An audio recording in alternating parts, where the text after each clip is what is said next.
first read the script for Tsunami and got together with Rob Gillies and looked at the designs, the drawings, my heart actually sank. I went, oh my God, he has me in a shoebox, and it has 5 sides. It had a roof and a floor and 3 walls and 1 open side to shoot it. No windows, no practical lights, because when the ships are turned, all the lights go out. I thought, man, I am screwed here. What am I going to do?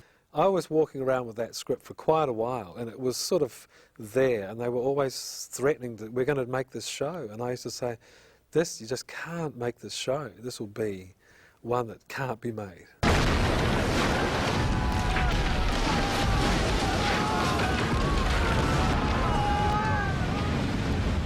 I think with Tsunami it was particularly hard for the cast because they were literally underwater all day. We'd go in there in the morning at call and they would be in the water all day. You know, I don't know how they didn't melt. You know, we'd get them out in between setups, you know, while we were relighting and whatever, but there wasn't a lot of change. Once you're in the boat and it's filled with water and it's overturned, it's going to stay that way the whole time. So we pretty much just kept shooting the whole time, you know, and it was very difficult for them. The crew were wearing wetsuits as well, you know. We were all, if I wanted to go and talk to an actor, I had to climb in the tank and wade through it, you know. It was difficult. Working in water is always... Everybody keep calm.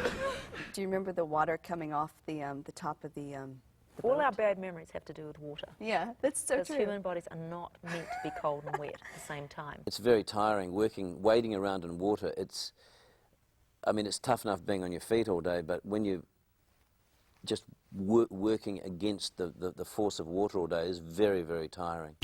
Petrolese, take this lever and get to work. Spare me, almighty Poseidon, that I may praise your name forever.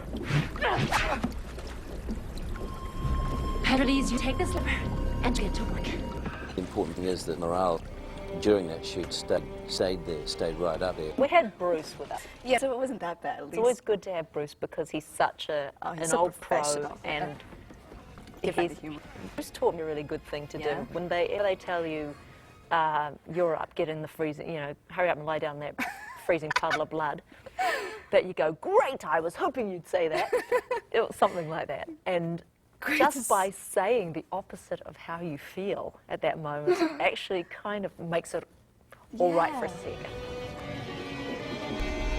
When you design, you have to design these, the way you're going to shoot these scenes very, very carefully, because you have to be very specific about exactly what you need. There were different sets.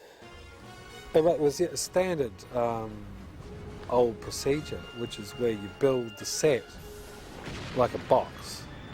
This set was all in a studio, is like a box within a box. And so this one was like a box within another box, and that box was full of water. And then we just lowered the set progressively into it to get the water to rise. The ship was slowly drifting down under the water, and I thought, I've got to get some kind of watery light effect in there, otherwise, I mean, literally it would be dark. All the practical lights had gone off because of water going everywhere, and they would have burned up the oxygen, so they would have turned them off anyway. Just moving camera around in water is very, very difficult. Just keeping it dry, you know, we wanted tripping shots and moving shots and so on and so forth, Steadicam shots, all of that through debris in the foreground. It was difficult, and especially as the water level got higher and higher and higher, and there was less air, supposedly, that got pushed up further towards the roof. As the boat filled with water, it got much, much more difficult. Make it now!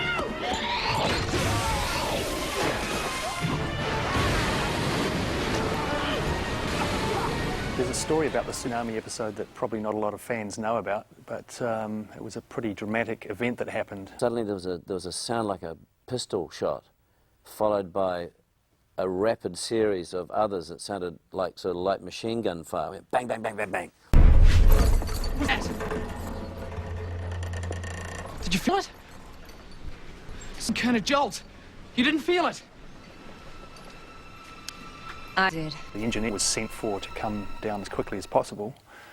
Before the engineer had even arrived, something went horrendously wrong, and 20,000 litres of water burst out of the tank like a freight train.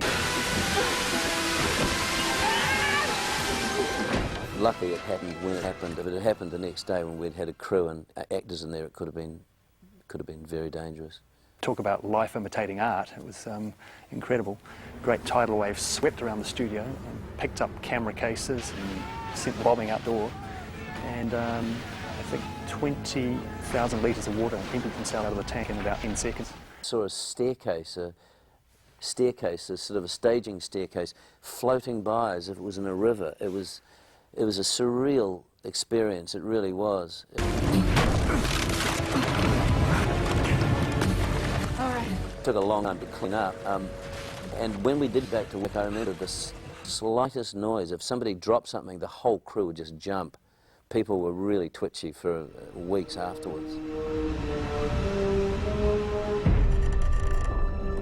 There it is again.